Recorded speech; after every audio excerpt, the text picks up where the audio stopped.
بہن نے کہا کہ لوگ یہ کہتے ہیں کہ جی دین سیکھیں، لوگوں سے کہا جاتا ہے، جب ہم سیکھنے کی طرف آتے ہیں تو اب کس سے سیکھیں؟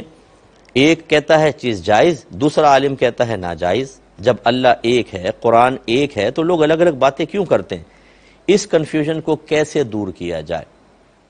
دیکھیں، ہم نہیں کہتے دین سیکھیں، آپ کے نبی فرماتے ہیں اور اللہ فرماتا ہے، اللہ تعالیٰ فرماتا ہے کہ فَاسْأَلُوا أَهْلَ الذِّكْرِ إِن كُنتُمْ لَا تَعْلَمُونَ، اگر تم نہیں جانتے اہل علم سے سوال کرو۔ اور آپ کے نبی کریم صلی اللہ علیہ وسلم نے فرمایا کہ طلب العلم فریضۃ علی کل مسلم، علم کا حاصل کرنا ہر عاقل بالغ مسلمان مرد و عورت پر فرض ہے۔ اب جب آپ سیکھنے کی طرف آتے ہیں تو چونکہ آپ نے دین کی بنیاد نہیں سیکھی ہوتی تو یہ کنفیوژنز پیدا ہوتی ہیں۔ یقیناً اللہ ایک ہے، قرآن ایک ہے، حدیثیں وہی ہیں، سب اس کو مانتے ہیں، لیکن رائے میں اختلاف کیوں ہو جاتا ہے؟ کیونکہ قرآن ایسا نہیں ہے کہ اتنا آسان ہو کہ ہر ایک بالکل سیدھا سیدھا اس سے مسئلہ اخذ کر لے۔ اللہ تعالیٰ نے قرآن میں ایک آزمائش رکھی ہے، حدیثوں میں آزمائش رکھی ہے۔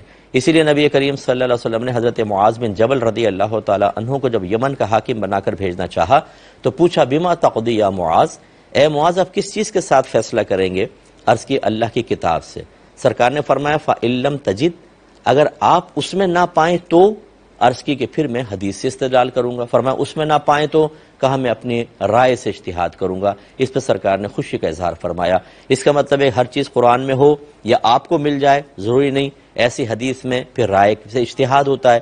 جب رائے سے اجتہاد کرتے ہیں تو اس میں اختلاف پیدا ہوتا ہے، ایک اپنی رائے رکھتا ہے، ایک اپنی رائے رکھتا ہے۔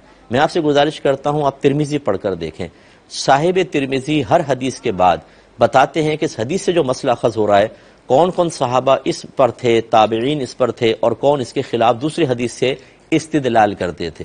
یہی میں نے کہا کہ آپ نے نہ قرآن پڑھا ہوتا ہے، نہ آپ نے ڈائریکٹ کبھی حدیث پڑھی ہوتی ہے۔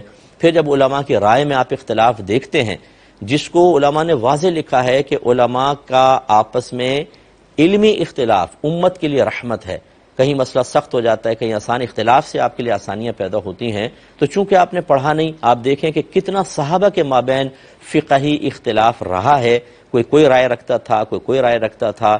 بعض اوقات ایک دوسرے کی رائے سامنے آتی، دلائل آتے تو قائل ہو جاتے، رجوع کر لیا کرتے تھے، بعض اوقات اپنے اپنے دلائل کی قوت کے مطابق وہ اس پہ قائم رہا کرتے تھے۔ لیکن کبھی آپ نے، چونکہ حدیث زیادہ ہمارے بھائی بہن پڑھتے نہیں ہیں، اور اگر پڑھے تو کیا آپ یہ کہیں گے کہ صحابہ کرام کیوں متفق نہیں ہوئے ایک چیز کے اوپر؟ تو اس لیے چونکہ دلائل آپس میں بظاہر ٹکراتے ہوئے نظر آتے ہیں، کبھی قرآن حدیث، کبھی حدیثوں آیات، کبھی احادیث کریمہ، پھر ان میں تطبیق پیدا کی جاتی ہے، موافقت پیدا کی جاتی ہے، اور ہر چیز اتنی آسان اور واضح نہیں ہے۔ اسی لیے اللہ تعالیٰ نے فرمایا اطیعوا اللہ و اطیعوا الرسول و اولی الامر منکم، اللہ کی اطاعت کرو، اس کے رسول کا کہنا مانو، اور ان لوگوں کا جو تم میں حکم والے ہیں۔ اور ایک تفسیر کے مطابق اولی الامر سے مراد ہیں علماء، فقہا، مفتیان کرام، جو تربیت کرنے والے ہیں، احکام بیان کرنے والے ہیں۔ اگر سب کچھ قرآن و حدیث میں ہے، قرآن ایک، حدیث ایک، سب آسان، تو پھر علماء کے پاس آنے کی ضرورت ہی کیوں ہے؟ کیوں فرمایا؟ یہ جو ہے فَاسْأَلُوا أَهْلَ الذِّكْرِ إِن كُنتُمْ لَا تَعْلَمُونَ، آیت پڑھی میں نے کہ اگر تم نہیں جانتے تو اہل علم سے کویسچن کرو۔ یہ کیوں اللہ نے فرمایا اگر نہیں جانتے تو قرآن کھول لو، حدیث کھول لو، یا آج کے کوئی کہے کہ یار یوٹیوب پہ، اس پہ سوشل میڈیا پر یا گوگل پہ جا کے آپ سرچ کر لیں۔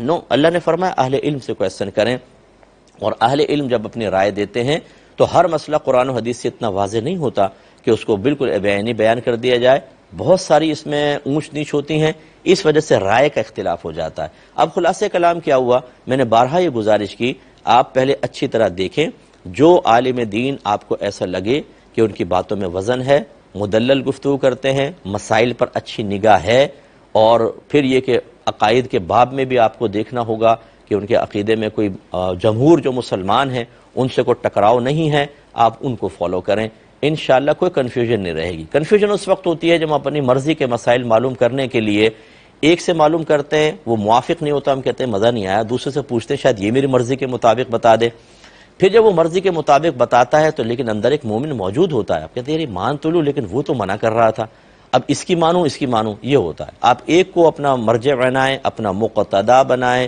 ان سے آپ معلوم کریں، پھر وہ جو مسئلہ بیان کریں ہونے سے صحیح جو میں نے شرائط بیان کی، انشاءاللہ آپ بالکل کنفیوژن ختم ہو جائے گی، ذہن میں رکھیے گا۔